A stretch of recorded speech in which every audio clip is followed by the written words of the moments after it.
Welcome to a world where you can grow your own lettuce, right from the comfort of your apartment's windowsill. It's simple, efficient, and so delicious, so here's how it's done.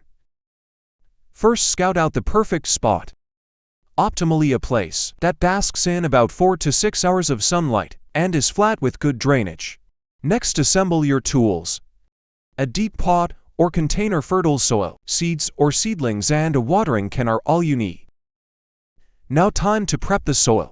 A blend of peat moss, perlite, and vermiculite in equal parts makes for an ideal bed for your lettuce. Moving on to planting, follow the instructions specific to your lettuce variety. For sowing seeds or transplanting seedlings, aim for spacing of about 2 inches between each, with rows about an inch apart.